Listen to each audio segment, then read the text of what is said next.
clouds rolled over the quiet streets of Kingston Heights, a neighborhood that had long been forgotten by the system, but not by the people who survived in it. He was just a kid to them, a nobody. 18-year-old Malik Johnson didn't look like much walking down that cracked sidewalk. Baggy hoodie, beat-up sneakers, hands shoved deep in his pockets. But under that calm face lived a fire, a secret that could burn everything down. But the man in the cruiser behind him didn't care. To Officer Darren Cole, Malik was just another black kid with trouble written all over him. And today, he was going to remind him who held the power.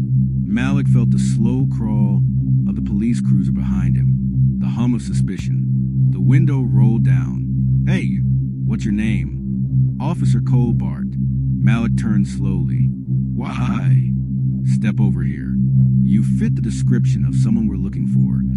That description? Black, male, breathing. Malik's heart beat fast, but his face stayed calm. He knew the rules. Keep it light. Don't raise your voice. Don't make sudden moves. "Sir, I didn't do anything. I'm just heading to work." "What's in your bag?" "My laptop. I tutor kids after school." Cole stepped out of the car, 6'2", white, and dripping with authority. He looked at Malik like he was dirt under his boot. "A laptop, huh? I'm sure someone like you bought it legit," he sneered. People started watching. Phones came out, but Cole didn't care.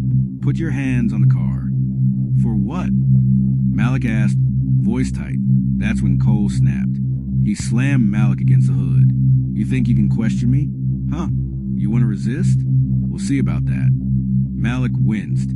His chest pressed against cold metal. Shame burned hotter than fear, but he didn't resist. "Not yet." As Cole dug to Malik's bag, he pulled out a beat-up folder. "What's this?" he mocked, flipping it open. "You some kind of genius now." Inside were recommendation letters, Harvard, Yale, MIT, all with Malik Johnson printed at the top. Articles, coding awards, photos of Malik mentoring kids in the community center. Cole's sneer faltered. "Just for a second. This some kind of joke?" Malik turned his head, voice low. "No joke, sir. That's my life. You just didn't care to ask." That folder wasn't just paper. It was a mirror, and Cole didn't like what he said. But what Officer Cole didn't know, what no one knew, was who Malik's father was. Judge Harold Peterson, the only black federal judge in the state, and Malik's biological father. A secret the judge had kept from the world to protect Malik, and a reputation he couldn't afford to stain. But Malik was tired of hiding, and that folder, it was never meant to go to Cole. It was headed to the courthouse. Later that night, Cole tried to laugh it off at the station, called it a routine stop, but someone had already sent the footage to the media and to the judge. A few hours later, Cole got a call from Internal Affairs, then another from the DA's office, then one more from Judge Harold Peterson himself. "You don't know the damage you've done," the judge said coldly. "Excuse me," Cole replied, rattled. "It was just a kid." "No, it was my son." Cole's face turned pale. And just like that, the hunter became the hunted. The next morning, the news exploded. Local teen harassed by officer. Turns out to be Judge's son. The video showed everything. The intimidation, the aggression, the mocking. People marched. Students from Malik's tutoring center held signs that said, "He teaches us. Why can't they learn?" But while the city was rallying around Malik, the real drama was happening behind closed doors.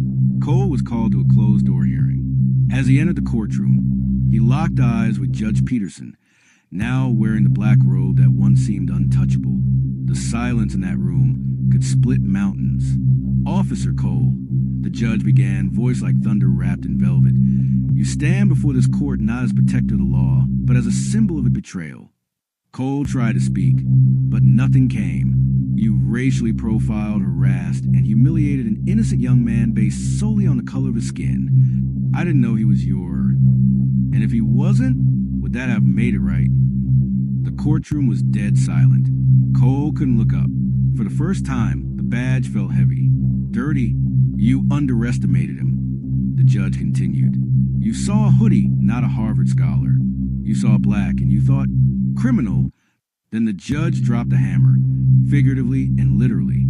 Until further notice, you are suspended, pending full investigation. And this court is recommending federal charges for abuse of power. Cole's world shattered in a blink. And Malik? He stood in the back, silent. Victim. Witness. Victor. That night, Malik returned home to the neighborhood that had raised him. His little brother ran up with a hug. They showed you on the news, he beamed. You're like a superhero now. Malik smiled, but his eyes held weight. Nah, I'm not a hero. I'm just tired of staying quiet. He looked up at the stars, knowing the battle was only beginning. Because this wasn't just about one cop. It was about a system, a pattern, a wound that never healed. But today they felt it. Just as Malik turned to go inside, his phone buzzed. Unknown number. A text popped up. You think that was the end? Watch your back, kid.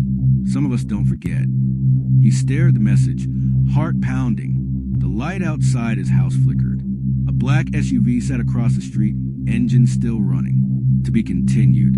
If you find this story interesting, do well to subscribe to this channel. Give this video a thumbs up and turn on your notification button for more interesting videos like these.